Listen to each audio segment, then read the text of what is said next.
नमस्कार। आकाशवाणी देहरादून से प्रस्तुत हैं प्रादेशिक समाचार। पहले मुख्य समाचार। नैनीताल छावनी परिषद सीसीटीवी से निगरानी रखकर सुरक्षित बनाए जाने वाला देश का पहला छावनी परिषद बना। प्रधानमंत्री नरेंद्र मोदी ने शीर्ष पुलिस अधिकारियों और विभिन्न सुरक्षा एजेंसियों के प्रमुखों के साथ राष्ट्रीय सुरक्षा से संबंधित कई मुद्दों पर विचार विमर्श किया। भारतीय सेना की ओर से देहरादून छावनी में अत्याधुनिक ड्रोन प्रौद्योगिकियों को प्रदर्शित करने के लिए 20 और 21 दिसंबर को सूर्य ड्रोन शो का आयोजन किया और मुख्यमंत्री पुष्कर सिंह धामी ने हल्द्वानी शहर में खराब स्ट्रीट लाइटों को जल्द ठीक कराने के निर्देश दिए। दोपहर समाचार के साथ मैं सुशांत सकलानी और अब समाचार विस्तार से।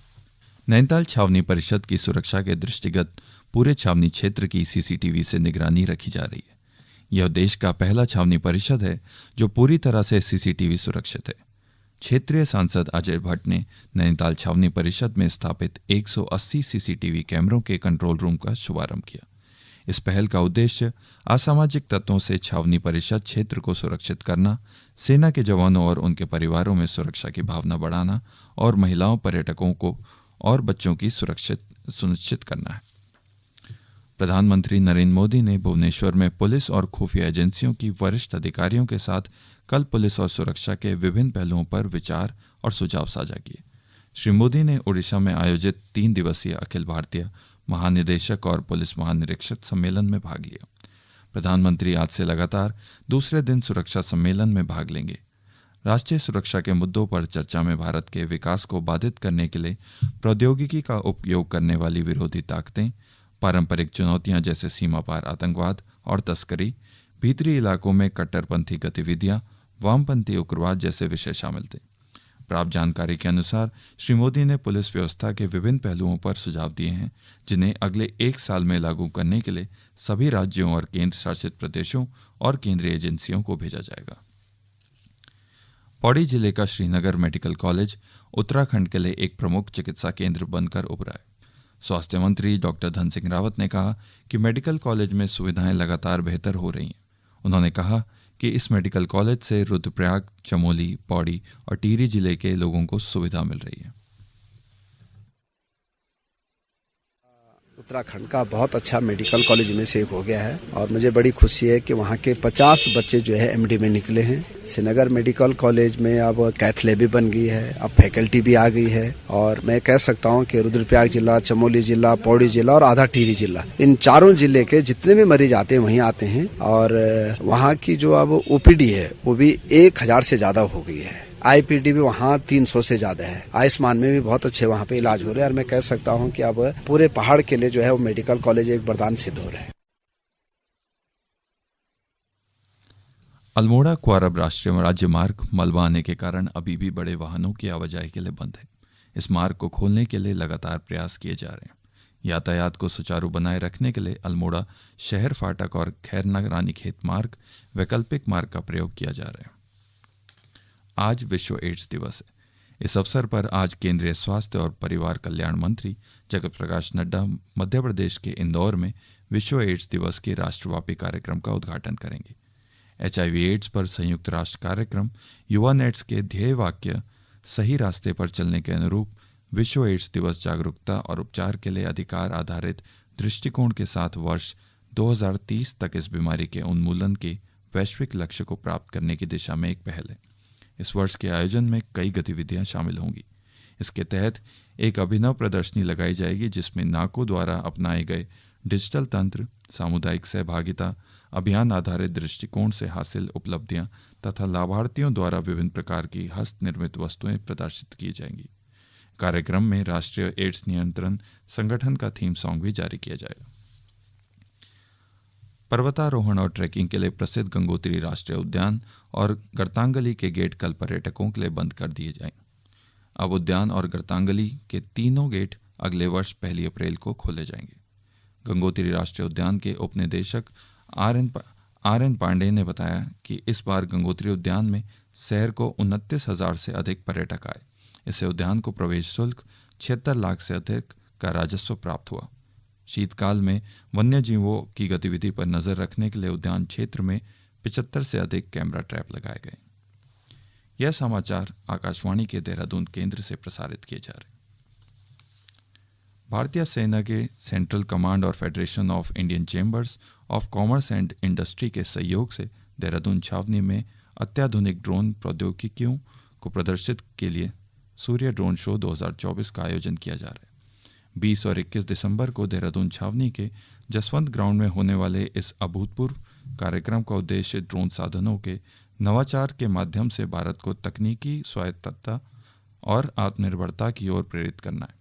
यह शो ड्रोन प्रौद्योगिकी में नवीनतम प्रगति को प्रदर्शित करेगा, जिसमें चपलता, गतिशीलता और अगली पीढ़ी के लिए AI संचालित एकीकरण पर जोर दिया जाएगा। मुख्यमंत्री पुष्कर सिंह धामी ने हल्द्वानी नगर निगम कार्यालय का निरीक्षण किया।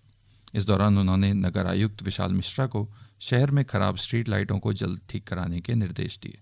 उन्होंने हर दिन स्ट्रीट लाइटों की निगरानी रखने को भी कहा। श्री धामी ने नगर निगम के आंतरिक मार्गों को हर हाल में 15 दिसंबर तक गड्ढा मुक्त करने को भी कहा। उन्होंने कहा, नगर निगम के अधूरे निर्माण कार्यों को भी जल्द से जल्द शुरू कर 1 माह के भीतर पूरा करने के निर्देश दिए। उत्तराखंड में प्रधानमंत्री मत्स्य संपदा योजना युवाओं के लिए वरदान साबित हो रही। यह योजना बेरोजगारों के लिए आजीविका का एक बेहतर विकल्प बनकर सामने आई।